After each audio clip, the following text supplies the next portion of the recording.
a madman in his own court because I know that he cannot do anything about it. Chukwukikabiama sent me and not man. So there is nothing any human being can do to me or to the wider body of IPOB for that matter. I told the court of Bintan Yako that they cannot jail me, and they did not. I called the dead Buhari, an illiterate madman, in his own court, and I walked away. I cannot recall anybody being able to do so in the history of the damnable Zoological Republic. With very few and notable exceptions, men like Femi Fani-Kayode, who is very dear to me,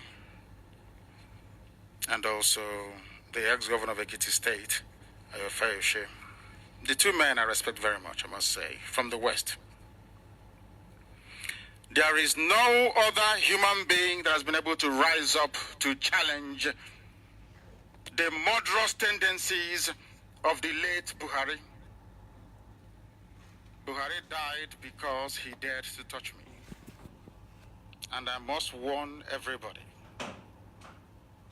especially those who are harboring ill will towards me, that what happened to Buhari will also happen to them. Buhari was replaced with a man, that very thing from Sudan, Jubril.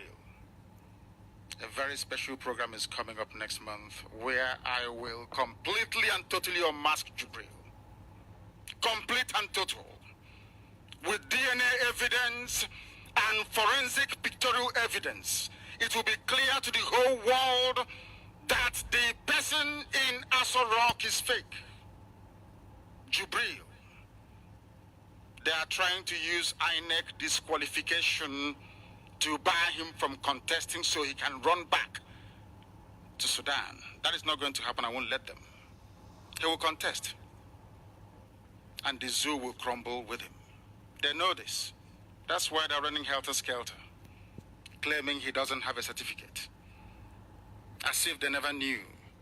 Since 4 years ago, that man that is now dead and buried in Saudi Arabia is a stark and compound illiterate. The very worst kind. An evil genocidist who is now decayed and only skeletal in the grave. That shall befall anybody that rises against IPOB. And they know it. They mocked me after I came out of prison. Even those that I'm older than, even the age mates of my first son, Nemeka, maybe because of the way I look, they will say what these young men are doing. Apart from maybe 4 or 5 people in Ohanese, I am older than every other Ohanese executive member. But when you hear them talk about me and IPOB, you think we're a bunch of teenagers. I don't blame them. They're a product of a dysfunctional system. They gave me very stringent bail conditions. I hope IPOB family members are listening very quietly, because what I have to tell you is extremely important. So you must pay attention. They gave me the bail conditions so that I wouldn't speak, so that I cannot rally, to muzzle me, so that I'll just be in my father's house and then go to court once in a while. The same thing they did to the now estate developer in Owerri. I told them, no, you cannot cage me. You cannot muzzle me. It's not possible. I went out and I defied every stupid restriction placed on my person so that IPOB can be alive and our restoration of Biafra well on course. The powers that be didn't like it. Their Igbo collaborators did not like it. Some of them in government houses did not like it. Ohanese didn't like it because I said no to voting in Anambra. And I have my reasons and I'll go to that later. Obiano said I shouldn't come to Kulobe, that he will kill me. with the Zoo Army. We broke Ekulobia. Dave Umahi said I shouldn't come to Ebonyi. I went to Ebonyi with the longest convoy in history. As I was entering Abakaliki, part of our convoy was still in Enugu. We broke the cordon. 6 fortified military checkpoints. I got down from my vehicle and I walked through all of them. I dared them to shoot me. We went into Abakaliki and we shot Abakaliki down. When we got to the front of the government house, I asked my driver to stop so I can greet some of the people working for Dave Umahi to let them know that Ebonyi is Biafra. After our rally, on my way out of Abakaliki, they stopped me again and asked me to turn around. And I told them that it would not happen. We broke that very cordon too, and we got home safely that very evening. I went to Obibo.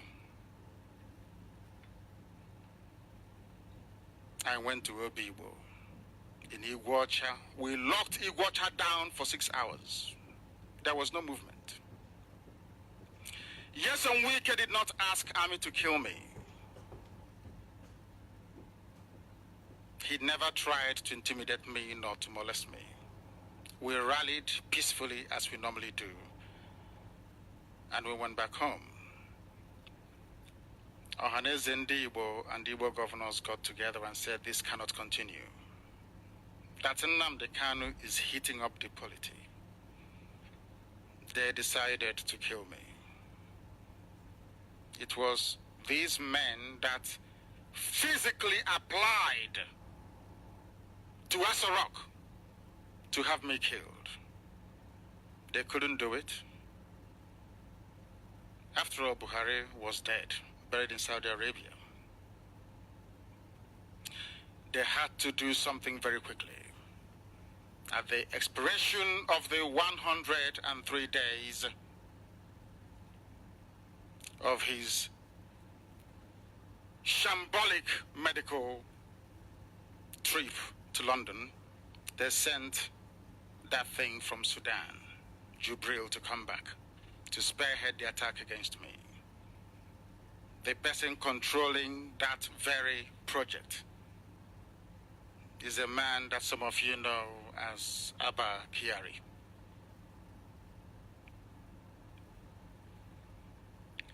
I understand we are still having some difficulties. Is that correct? No, they said the volume is a bit too high. I don't know if that is correct. They must let us know if it is better now. You know, it's been a while, so I'm having to do all the technical work myself. It's been about 4 years. So you must bear with me. I do apologize for any shortcomings in our technical output this very evening. When Jubril came back, a lot of Igbo men that call themselves politicians and political leaders arranged for me to be assassinated. They pleaded and pleaded and pleaded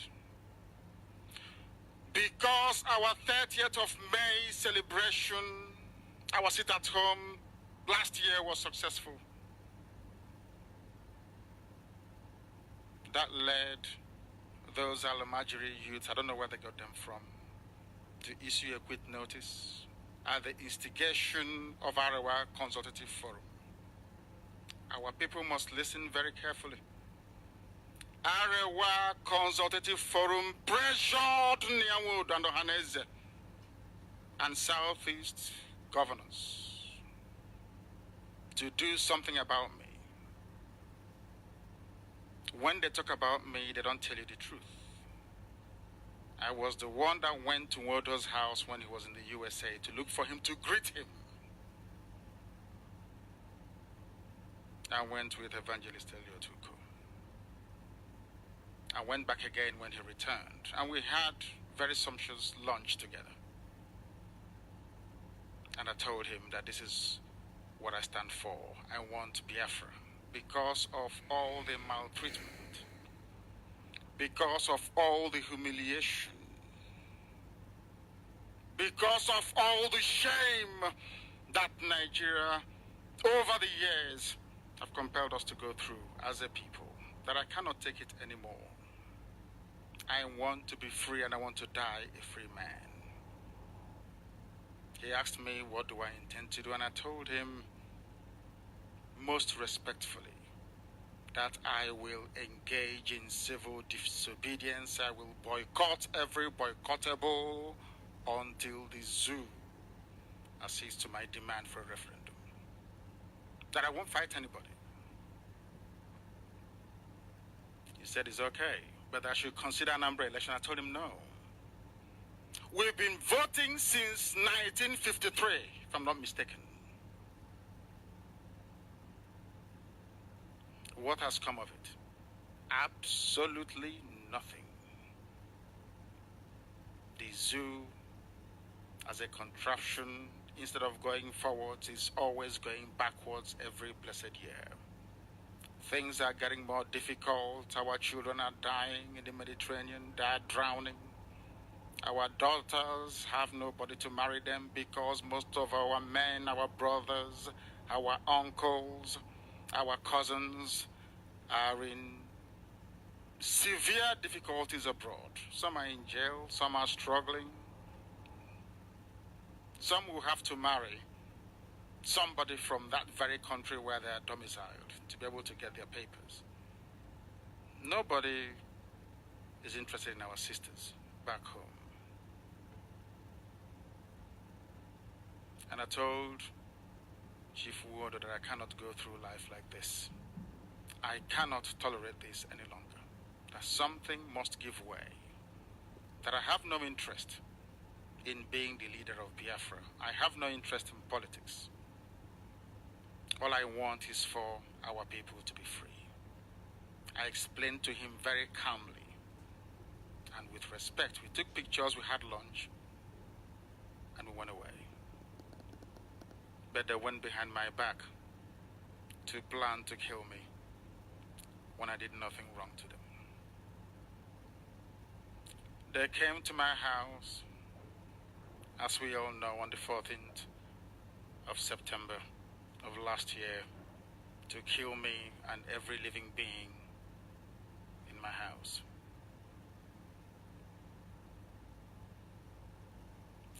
Now I am in Israel.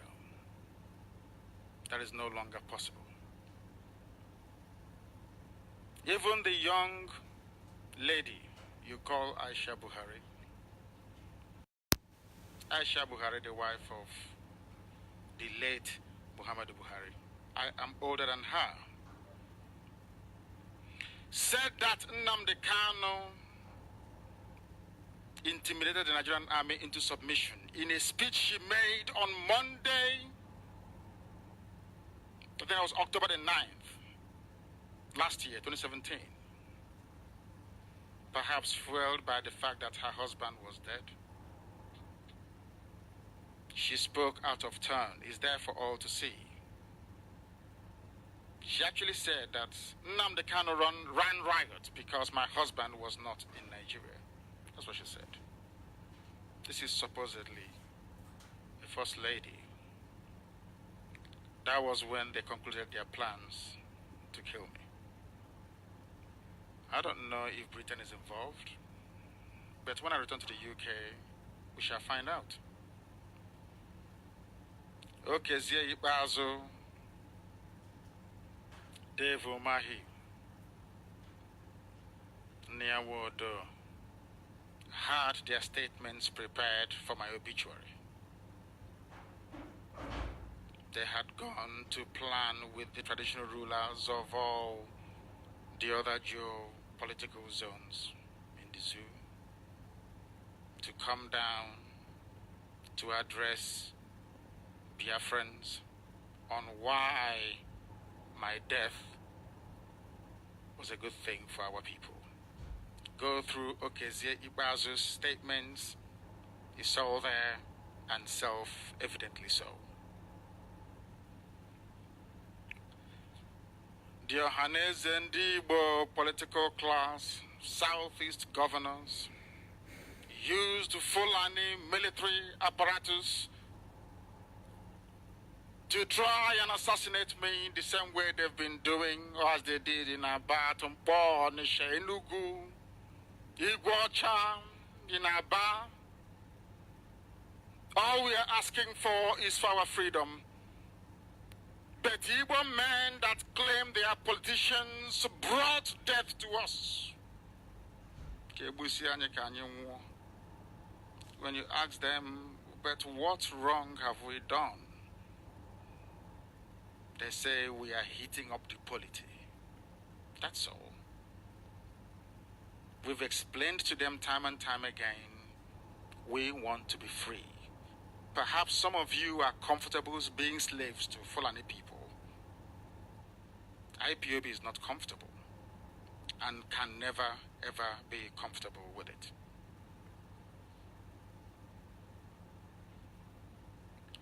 We made it very clear and shall continue to make it very clear that we are not retreating. We cannot surrender. It is either Biafra or we die getting Biafra. Mind you, it was these semi-Igbo politicians that crafted my bail conditions. Some of you do not know. They wanted to cage IPOB the same way they caged MASOP and rendered it useless through financial inducements and military intimidation. Even those that claim they're part of the intelligentsia, when they go to Abuja, they lose their voice, they cannot speak on behalf of our people. They are humiliated day after day for daring to demand what is right for their people. The only time that they have anything tangible to say to us is every 4 years during the time to vote. But come next year, we will tell these corrupt politicians that Biafra land belongs to Biafrans. All we're interested in is freedom, our liberty as a people, equity and fairness. That we will never, ever, ever negotiate away. If indeed, as we know, that IPOB is fighting for all the things that I've elucidated above, why is it that Ohanese and Igbo and some Igbo governors would like to have me killed? Why do they want me dead? That is a question for Biafrans to ask them. Only they can explain. Okay, see, Bazo received stolen items from my house by the zoo military. In due course, all these things will be revealed.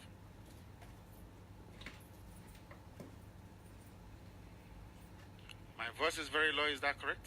Is that what they're saying? Okay. You must bear with us. This is Radio Biafra, please. If you're joining us for the very first time, it's important that you know that we are slightly unorthodox here. We don't do things the way other people do it. We are very, very different, with remarkable results at the end of it. I can assure you of that. I talked about the death of Muhammadu Buhari and the unmasking of Jubril, which obviously didn't go down well with some Fulani people in the government. Sokoto Caliphate and their collaborators in Biafra land felt that the best thing to do is to get rid of me. When I left prison, in case we've forgotten, IPOB successfully checkmated Fulani headsmen. All the activities in Biafra land were paralyzed. I ensured and I made sure of it. Southeast governors never said anything when Fulani headsmen came and invaded Enugu State. South governors never said anything when the entire Delta State were under siege for months at a time before I left prison. When I came out, I ensured that headsmen activities in Biafra land were reduced to the barest minimum. We met them, we comforted them, and we drove them back. At no time during the Fulani terror headsmen menace did any governor, including Ohaneze, invite Fulani soldiers to come and kill somebody. Understand this very carefully. At no time during the entire period of Fulani terrorism and rampage through our land did anybody call for assistance from the military or from Asarok. But the only person to come out to ensure that the stupidity of Fulani headsmen was brought to an end in Biafra land was targeted by these same people for elimination.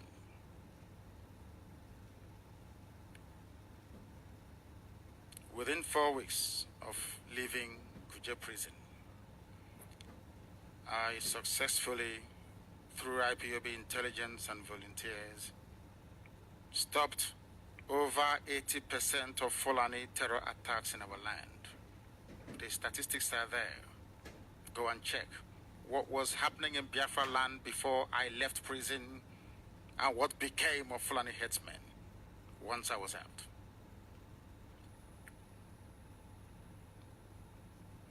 Southeast governors and Ohaneze proscribed IPOB under pressure, I hasten to add, from very violent Alamajiri youths that asked us to quit the North. Just because of our 30th of May, that was as successful as anything they've ever seen before. Ango Abdullahi, the chief sponsor of all these Alamajiri youths, Arewa Consultative Forum, they are the ones now visiting Owerri, and a certain former freedom fighter, Ango Abdullahi, and Al Mustafa. They said they will bring the war to me. Igbo governors and Ohaneze were terrified of their masters. They agreed that Nnamdi Kanu should be killed. Not only myself, but my men, my father and my mother, and the rest of my family. Meanwhile, the Fulani headsmen that came down to Enugu, to Nimbo, to be very precise, to massacre and to pillage, left unscathed, not left completely untouched. Nobody touched them. Ohaneze never issued a statement calling for the arrest and prosecution of those people. But they found it expedient to demand for Fulani soldiers to come to Afaruku to kill me and my people. But I said to them that IPOB is here to restore Biafra. No amount of trash talk online, no amount of blackmail, because we are used to it. IPOB is used to it. We are baptized in the fire of battle from day one. There is nothing that these people say or write about us that phases me. As a matter of fact, if they don't speak ill of me, I get worried. Those that know me know this very well. The only fuel I need to propel this agitation forward is the hatred other people feel for us. I feed off it. And that is where Biafra must come. On 2 occasions, I was invited to meet Southeast governors. And as Governor Mahi have candidly testified just a few days ago on BBC Igbo, I did nothing wrong. He admitted that Nnamdi Kanu did nothing wrong. I told Igbo governors and Ohanese, if you want me to stop the agitation for Biafra, please go to Abuja and get me something. Get me a concession. I will not drop Biafra without a concession from you. And I made it very clear to them that if they want us to be free as a people, all they needed to do at that material point in time is to support me. Then Arewa will have no choice than to accede to our demand. At least parts of it. Because it's numerous. But when their organs from Arewa called them and told them that what I was doing cannot be allowed to continue, they caved in. Partly because of their jealousy of the popularity and respect that IPOB commands amongst our people.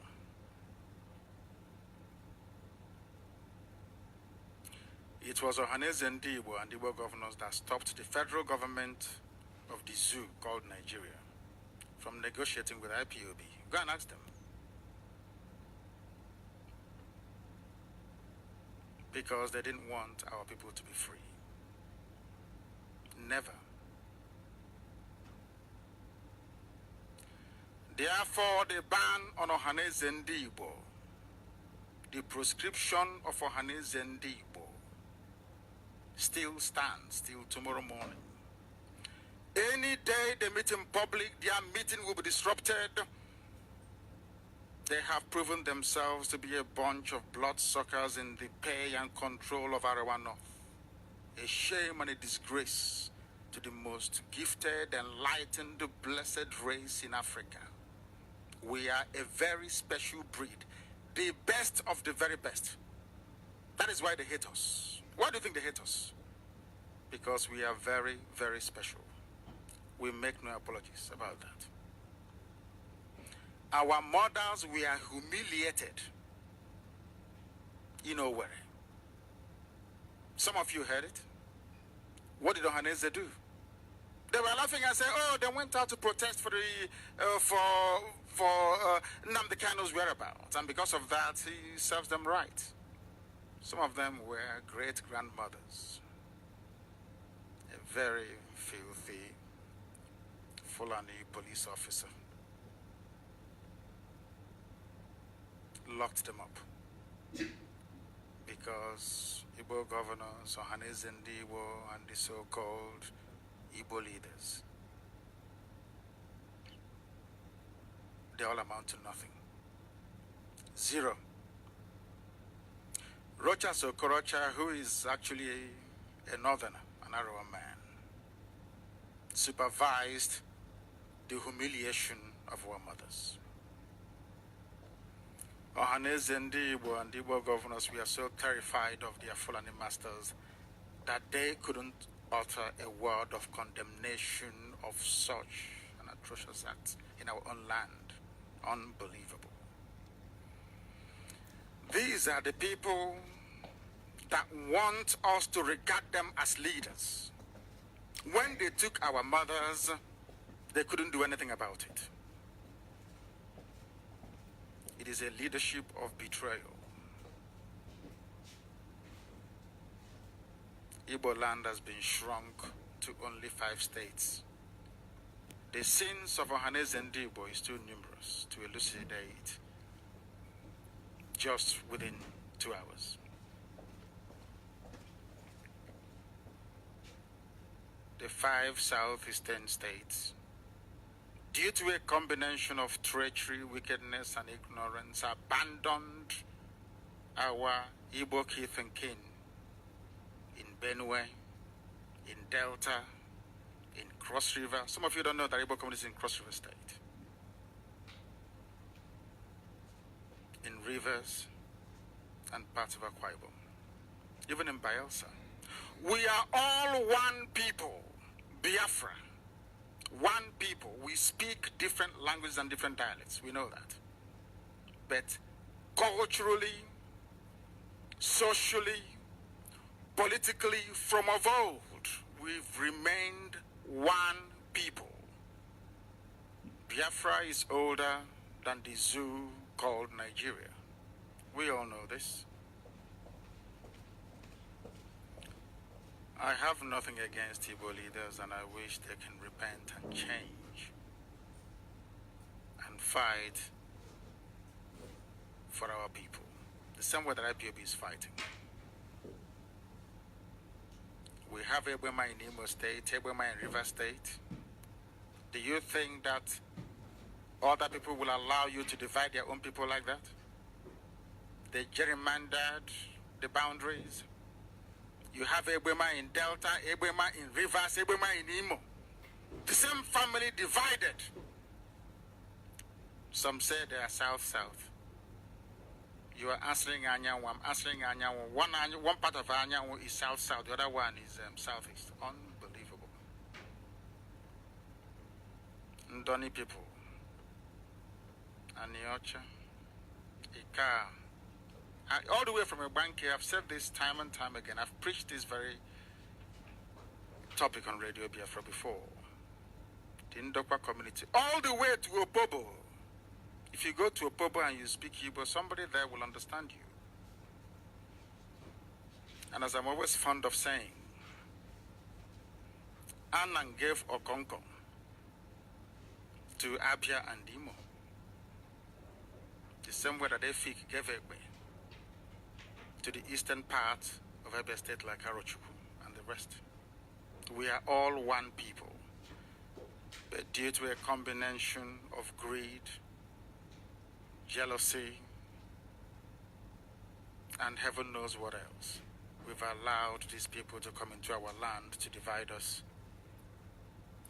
and to make mockery of everything that once made us a great people.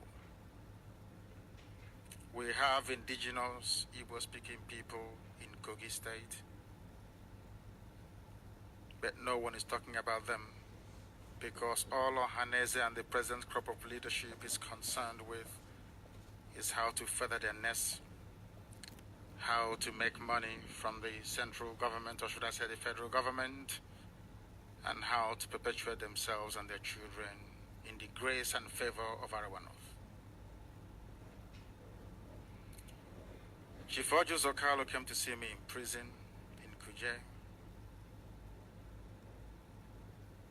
I spoke to him. I said to him, are you aware that when I was arrested in 2015,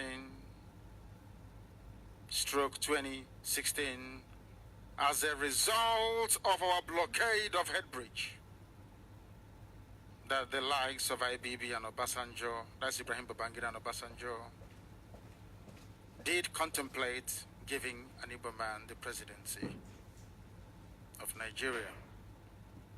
He said yes. I asked him another question. I said, amongst all of you that claim you are Igbo leaders, can you bring out just one person and present that person as a presidential candidate? Should you be given the option? He said no, that they can't agree on who such a person would be. I said, then do you see my point? That the priority for some of you that say you are our leaders is misplaced. That is why we must go and get Biafra. Because within Biafra, we will not have people, godfathers from the north, telling us what to do.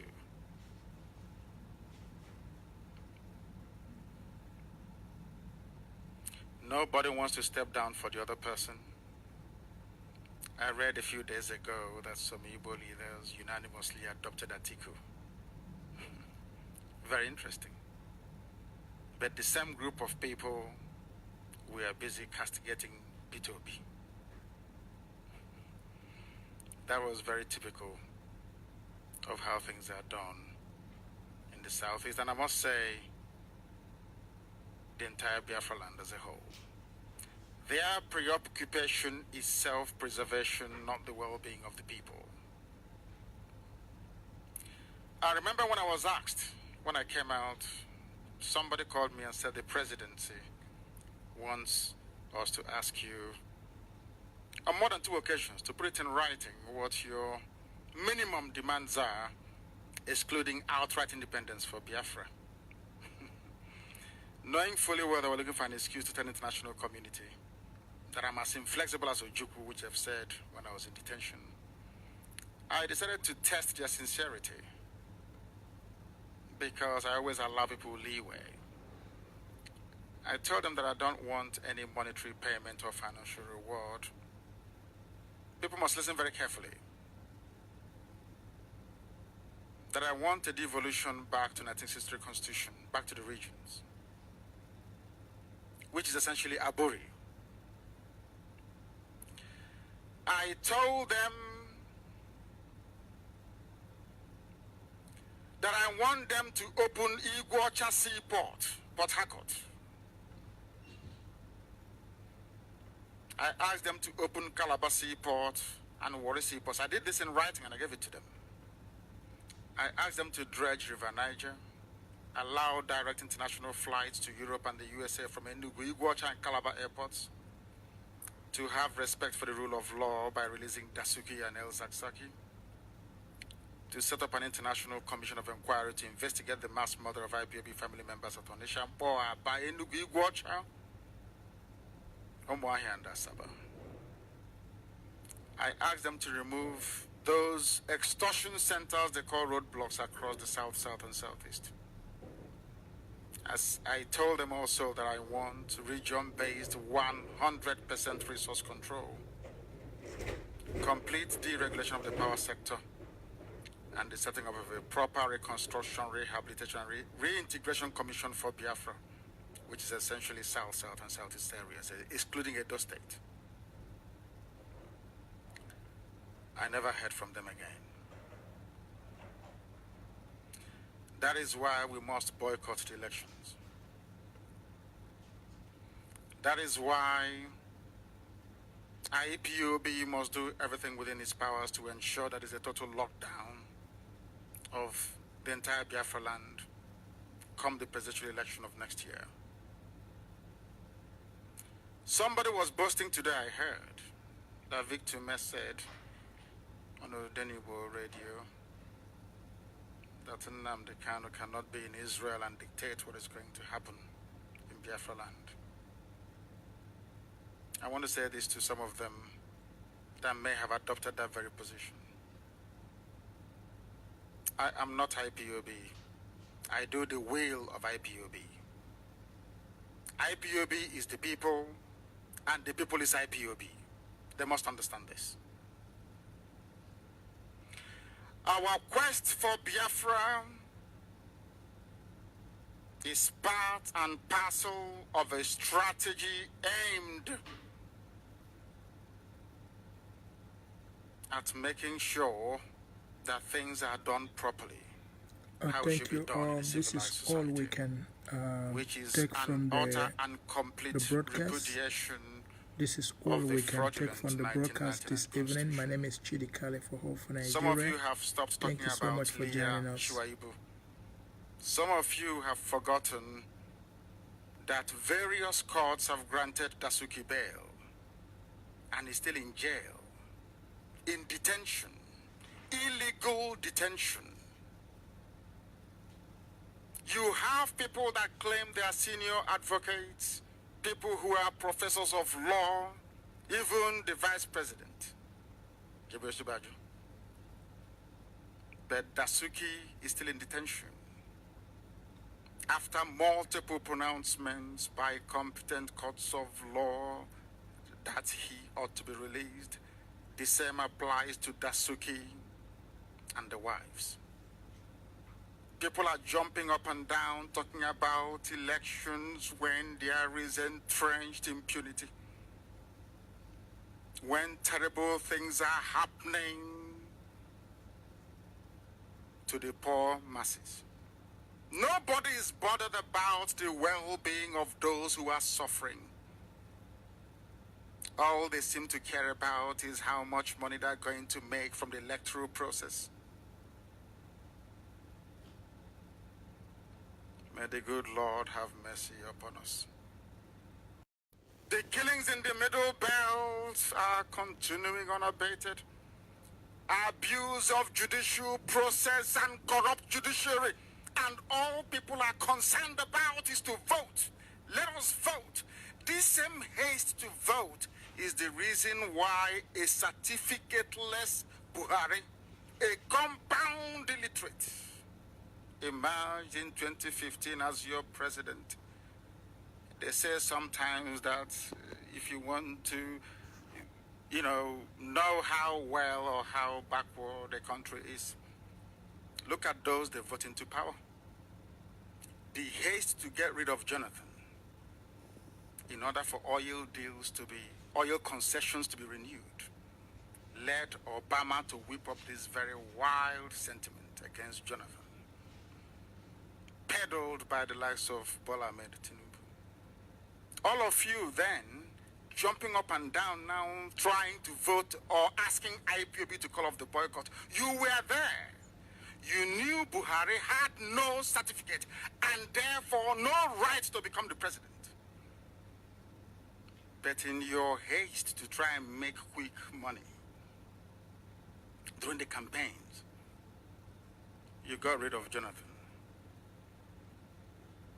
and voted into power a man who is as thick as plank, who is now dead, and they replaced him with a complete idiot from Sudan. That is the zoo for you. This same 2018-2019, you've come again with your election and voting. Why can't you lance the boil once and for all? Why don't you solve your problems once and for all by boycotting elections? You return power back to the people. You own the power, you take it back. And then you decide what type of country you want. It's simple common sense. So you don't know they had a revolution in France, in Russia, in USA, that every advanced country in the world at some point said enough is enough. This level of corruption we can no longer tolerate. But because some of you are blacks and Africans, I'm sorry to say, you're not strategic enough in your thinking. Thank you so much. So what's about today? Thank you for joining us. What about tomorrow? As I said before, this is all we can take because this is a long broadcast. We are not going to vote. Have a lovely because we are too evening and intelligent weekend. for that type of nonsense. God bless you. Some of you may not know this.